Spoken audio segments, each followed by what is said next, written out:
This is the most difficult time to be in real estate, and it is absolutely the most difficult time for those people who said, hey, I'm going to get my real estate license. Always trying to convert me, and you always tell me, come work with us, Come work you're in going real to be so estate. good at this. And I was like, I'm never going to leave this job. Oh, I'm just going to go and get my real estate license, and I'm just going to, it looks like it's easy money. I don't think they really understand the rigor. People always think that, yeah, hey, I'm gonna leave my 9 to 5. There are times when I work 24/7. Yeah.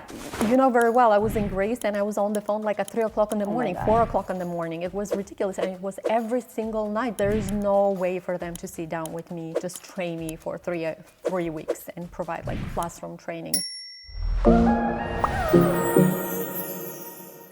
Okay, Eleni, I'm going to get all the truth out of you. Okay. Yeah.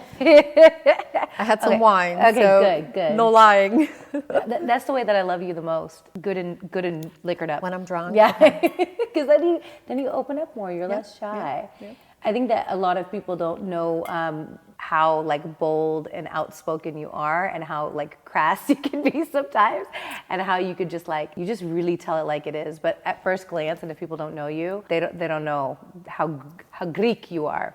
But it's just culture and background. I mean, you don't sugarcoat anything. And there's a little bit of Russian, there's a little bit of Greek, but mostly growing up in Europe. Like if you ask me, hey, my ass looks fat in these pants, if it does look fat, I will tell you, yes, it does look fat. And then everybody, oh my gosh, you're not allowed to say that. Then don't ask me if you don't, if you don't want an oh my God, honest you're the answer. least politically correct person I know, that's for sure. If I want to know the truth about something, and really if I want to know how I'm looking or what you thought about, what somebody thinks about something, I know that I can always count on you to tell exactly, tell it like it is. Which is it's not an easy pill to swallow for everybody, and it is not the most common characteristic that you think of when you think of realtors, right? I think realtors have this reputation of being, bullshitters, right? They just kind of like, they suck up and they tell you what you want to hear because they're trying to make a sale. But I think the quality of a great realtor is just that, somebody who is not afraid to be very honest and truthful about something. You should want somebody to be truthful about something, like whether or not they should make this large investment, whether or not, they should be scared about something that came back on an inspection report. And you've always been probably the most honest individual that I know. So I want to go back a little bit, because this is not an industry that you've been in for a very long time. You are how many years now in real estate? Third year. Third year. This is just your third year in real estate. But you got in during a really busy time. Really bad time, yes. And, well, no, you got in during a busy time. You got in 2021, 2022. It was crazy in real estate. I did, but it was, like you said, it was crazy time. You couldn't make a deal. You had 45 offers on one property, and then it was, it was the worst time for somebody to And start. now we're in the other extreme in such a short period of time, where it's kind of turned into this buyer's market, where, before you were, like you said, you're trying to submit, a buyer's trying to submit, offers on every property. You definitely wanted to be on seller side, and now now you definitely want to be, you want to be on the buyer side. So you're getting to see the whole, Both the whole extremes, thing, yes. both extremes kind of play out. And I think, in my opinion, and I mentioned this yesterday, and I've been doing this for almost a couple of decades now, this is the most difficult time to be in real estate, and it is absolutely the most difficult time for those people who said, hey, I'm going to get my real estate license, I'm going to start real estate. However, somebody like you who, came here on your own from another country by yourself and just made it, all these years and became a great success, you're the perfect, you are one of those people who, if you survive this, you're going to thrive, and you're going to do really, really well in this industry, and you have done very well in this industry.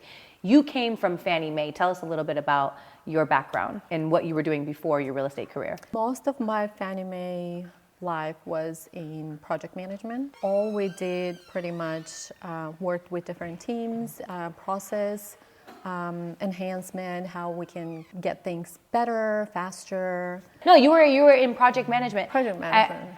You used to, you took that exam. What was that crazy? Remember you were studying for 7 years ago? A PMP exam. PMP, dude, I remember you were studying like a crazy person. Yeah, it was like I you were did. getting your master's. Yeah, it was. And you had this big position, you were always traveling, and I always, I was your neighbor, we were neighbors before. yeah. We're still neighbors, we're just a little further down the street. But I always looked up to you, and I'm like, this is like this badass, boss bitch, working for Fannie Mae, traveling. You were in DC every other week, and it was you were always dressed to the nines. Trying to convert me, and you always tell me, "Come work with us. Come work You're in gonna real be so estate." good at this." And I was like, I'm never gonna leave this job. Yeah. And Then you got life laid off. happened. Things, happened, and here I am now. You got laid off, right? Yeah. They were doing a bunch of cuts over at Fannie Mae, and then you were like, "Oh shit, I actually have to go get my real estate license." Yeah. And you had I a thought daughter. this is a very good opportunity for me to do it now because I have nothing to lose. So. And you had a new daughter, right? She was Aria. Ariana was what, 2? She wasn't even 2. She Not was even 18 2. months. 18 old, months yeah. when you got into real estate. First time mom, and you get into real estate. But when you first got into real estate, I didn't want you to come and join Compass. I didn't want you on the team. That is correct. You told me go and learn the basics, and you knew. Your team is working full force. There is no way for them to sit down with me and just train me for 3 weeks and provide like classroom training. So I did find a company who offered that, and I took advantage of that. And then as soon as I felt that I was ready, remember you were at my house, we had some wine, and you asked me, I don't drink wine. Eleni, tomorrow she's literally told me, Eleni, you're gonna quit your job tomorrow, and and that day you guys had photo shoot, and you're like, I have photo shoot of my entire team. You're gonna quit your job tomorrow, and you're gonna come and do the photo shoot with my team as a part of it. And I remember I woke up in the morning, I was like, was she drunk, or does she remember this? And I texted you, and she's like, hell yes, you quit it and you're coming. We're doing this. And I remember on my way here to your house, I was trying to get hold of my manager to tell her that I'm actually quitting, because I didn't want the pictures to be out there, and then that's how they're gonna find out. Yes. Oh So my gosh. I was sitting in the car talking to her and be like, hey, I'm sorry, this is not gonna work out. Well, okay, so rewind a little bit. My whole thing was you have been my friend for years. Yeah, we were for a long neighbors, time. we were friends. I watched you have your baby. You were in the hospital when I was, having my third child, and you would come and drive all the way from Frisco to visit me in Dallas, and you and Paul, you guys were the best, and bring me food. And you lost all my Tupperware. I always lose all your Tupperware. I probably still have some, but you were always, we went to Vegas together, we traveled together. We were really good friends. My biggest thing is that, business and friendship are kind of tough sometimes. You want to be really, really weary of bringing friends into business, because, when it comes to business, business is business, right? No, that was one of the conversations I had with my husband too. He's like, are you sure? Because, when you start mixing business and friendships, is it going to work out? Right. But that was my hesitation in the beginning. Right. And then the other thing is I was like, we had gone through a few people on the team. We were trying to grow the team a little bit because we had some development deals and stuff happening. And I was like, God, first of all, I didn't know. I thought you would be good in real estate, but you were kind of a bitch. You know what I mean? Like, people thought that about you. If they knew you, they knew that you were sweet. But people had this impression of, like, again, because you're no BS. You tell it like it is. So I'm like, okay, I don't know how this is going to play out in real estate. I know that you're a very hard worker. That's one thing I do know about you. You used to pick cotton in Greece, for God's sake. She used to pick cotton to pay her way. That's my favorite story. In this country, you all work at like Taco Bell and Old Navy, and in Greece you pick cotton. You picked cotton. Yeah. That was, you used to sit in the back of a truck, and you would go out to the fields and pick cotton. And I love that story about you, because you're not afraid to roll up your sleeves and really work. So I knew in that regard you were going to be successful, but I really wanted you to go and get experience, because at Compass, it's not a company of green agents, right? These people are seasoned agents. They're seasoned brokers. They've been in the business for many years, and they don't take for granted the tools that Compass offers you. And I had already experienced what it was like hiring people on who were green, who didn't really, who took for granted everything that Compass has to offer, and took for granted what I was offering them as a team lead, right? And I didn't want you to start out that way and kind of be spoiled. So I was like, go and work. And I watched you. I watched you work for what, at least a year? A little bit less than that. A little less than a year. And you were driving from Frisco to downtown to sell $200,000 high rise, mid to high rise condos to people, showing 50 properties and just like going through the rigors. And I just watched and I was like, she's doing it. She's learning the hard part about doing leases, all that stuff. And you were you're always very humble. To this day, you're very humble, but it was a humbling experience, I'm sure, to do all that. Yep. And so when I heard and saw all that you were doing and the fact that you were like, I don't give a shit. I'm going to do whatever it takes to be successful, and I'm going to show those leases, and I'm going to drive to Denton, and I'm going to drive to Arlington. I was like, okay, it's time. It's time for you to come over because we need somebody like you, absolutely. And because I had seen that you were definitely willing to put in the work. And I mean, it hasn't changed. It doesn't matter. It doesn't matter if it's a deal that is somebody's looking for a $100,000 home or $1.5 million home. It's the same work that goes into it. I'm still going to drive with this couple and show them 50 houses. I'm going to drive with this couple and show them 50 houses. Yes, the reward is bigger on this side, but the work that you put into it, it's exactly the same. And it's kind of, and going back to what you said, like I'm too honest sometimes. And I know for a fact, sometimes I do talk myself out of business. Like if somebody tells me, oh, I love this house. I'm ready to put an offer in. Can we go and look at it? I'm already in love with it, blah, blah, blah. But then I look at the area and I'm like, I won't be able to sleep at night if I don't tell them that this is a shitty area that you can have, especially if it's a young couple with a baby on its way. Yeah. Like there's no safety. I mean, I won't be able to sleep at night. I have to tell you. And I know I'm losing a deal right there and I'll probably show you another 50 houses before you decide what you want, but I have to. It's absolutely, I mean, I can't. And that's never going to change. But I promise you they'll never go to another agent after that experience in those 50 houses that they saw. I mean, so far, everybody is super nice. They keep in touch with everybody and, they refer their friends and all that. So, I mean, it's been rewarding, I can't say. So I think that is a mistake that a lot of newer agents make, or maybe they have a year or two under their belt. Now you're coming up on 3 years. And they think to themselves, okay, I've done it, I've closed 10 deals. Now I'm ready for the millions, and that's what my focus is going to be. And I'm not going to deal with leases, and I'm not going to deal with, anything less than, $500,000 or whatever it is. You kind of answered that question in saying that, it doesn't matter because it's the same amount of work.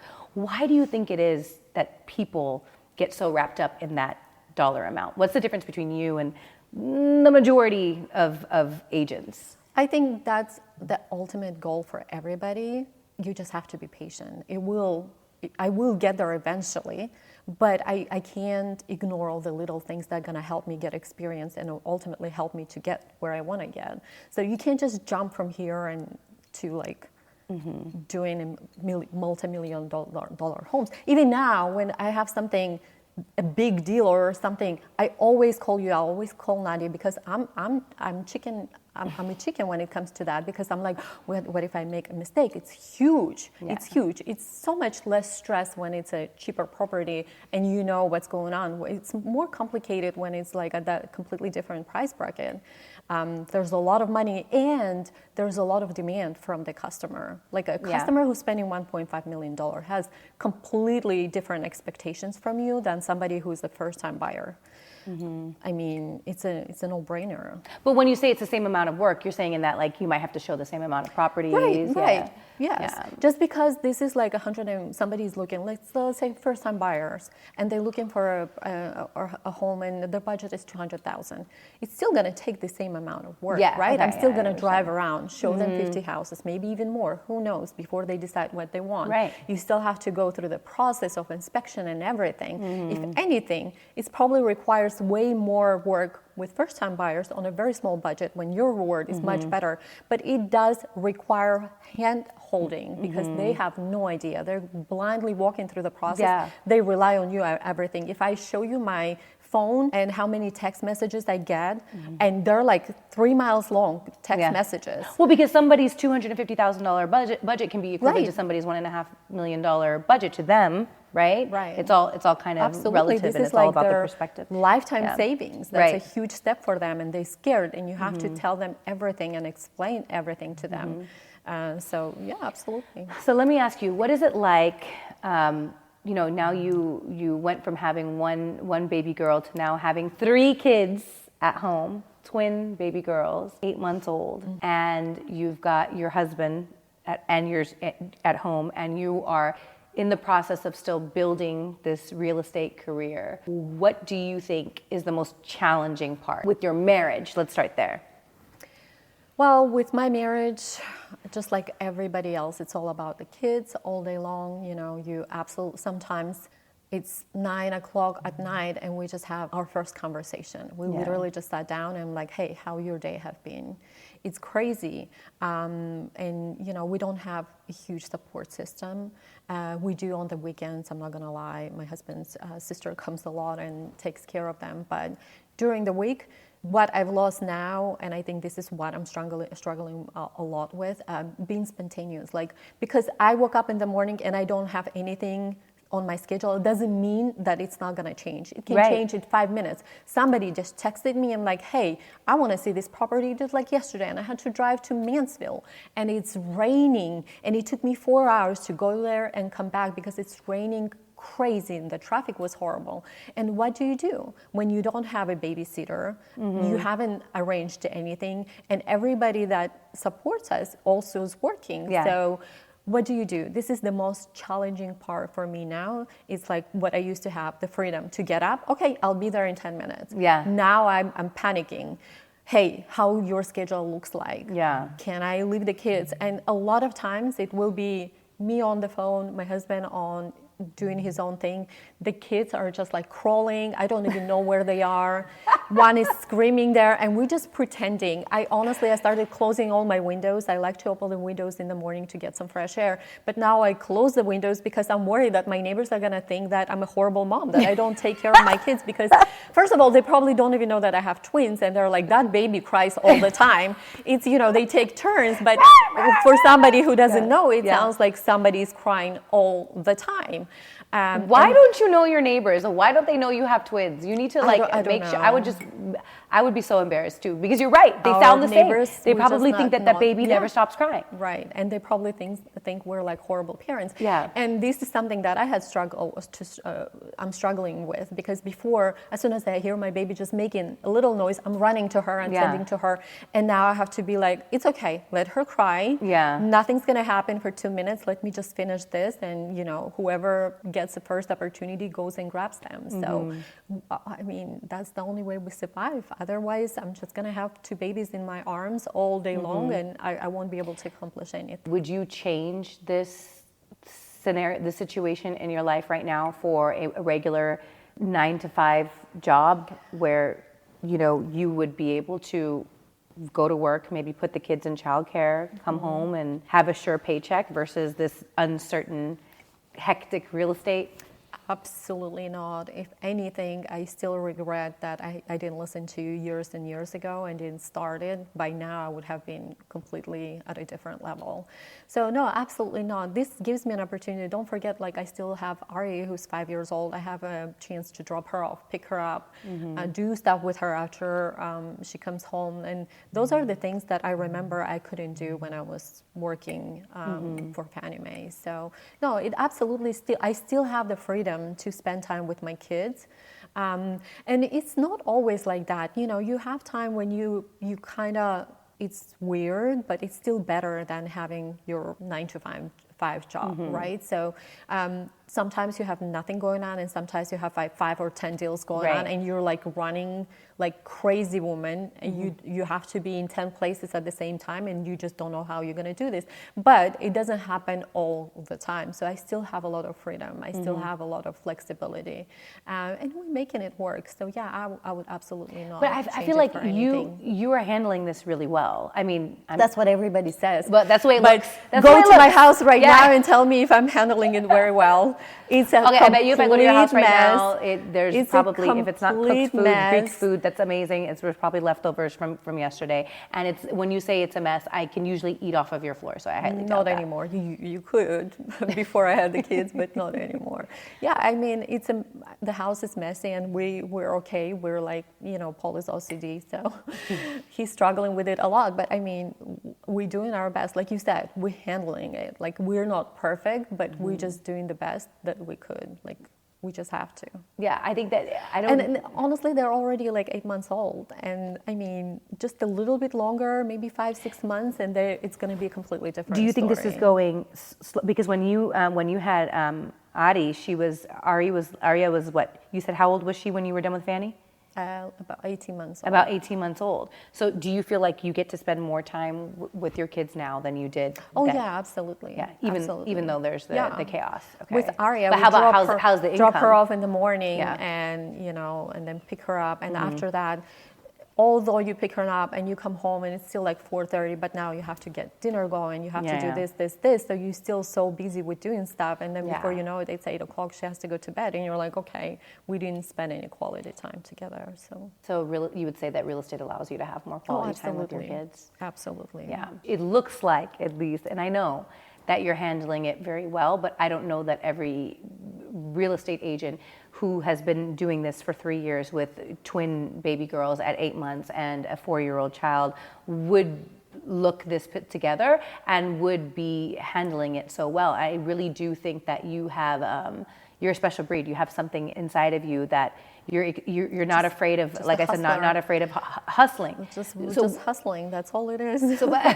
So what do you think? What do you think? It's a mentality of an immigrant or a foreigner. When you come here and you're like, okay, if I'm gonna work, I mean, I don't want to insult anybody, but like if I want to work for like $10 or $15 an hour, I might as well stay in Greece. Like I left everything behind, right? I left my family. I have to, you always think I have to make it worth it, right? If you're here and you're going to have the same lifestyle you would have had back home, then it's not worth it. I might as well just go home and be with my family and live by this beautiful life that, Yeah, I would live in Greece. Exactly. Now we go to Greece and you're like, it's gorgeous, but I mean, what kind of lifestyle would I had here if I was working here? Obviously, with our money, we go there with our money so we can enjoy it. Right, exactly. Yeah. But when you live there, it's a completely different story. But it's just your mentality. You're here, you're like, okay, I left everything behind. I have to make it worth it. So I think that's really the key. I think a lot of people nowadays in this younger generation, they think to themselves, oh, I'm just going to go and get my real estate license. And I'm just going to, it looks like it's easy money. I watch these Instagram reels and I see these people selling houses and they're driving fancy cars. And I don't think they really understand the rigor that goes into this career, how much chaos it is. And, having to you have to create your own schedule. Absolutely. Which people are like, oh, you get to create your own schedule. No, it's damn hard to create your own schedule because there's nobody to hold you accountable. There's no schedule. Yeah, there's no schedule. People always think that, hey, I'm gonna leave my 9 to 5. There are times when I work 24/7. Yeah. You know very well, I was in Greece and I was on the phone like at 3 o'clock in the morning, 4 o'clock in the morning. It was ridiculous, and it was every single night because we were closing a deal and it wasn't going everything wasn't going smoothly, but you still do it. There's absolutely no schedule. Yeah. And not only that, like I think I got lucky because again, I'm part of the team that took care of me. Like you guys, you're the one who helped me write my first contract. Even though I was working for a different, I was different for a different brokerage. Mother but Teresa. I came here, you had a party, and I'm like, okay, step away from your party. Oh, I remember that. Let's go and write this contract. Yes, and then you guys helped me with leads. You walked me through a lot of things. I mean, I would have never made it if I was by myself. Well, because it's you. Because you're amazing and I love you. I mean, honestly, it was never my dream. Like, I don't know if I should say it, but I mean, it was her trying to convince me all the time, you should try it. And then once I lost my job, I'm like, okay, I have nothing to lose. Let me try this. But I think it was because I saw what your goal was, right? And your goal was to have a family and to have more freedom, right? But also feel financially secure. And I wouldn't suggest it to just anyone, but you are that person who is extremely resilient and able to juggle a million things at once, right? Because you're such a hard worker and you're not afraid of, you don't get overwhelmed. You don't get overwhelmed very easily.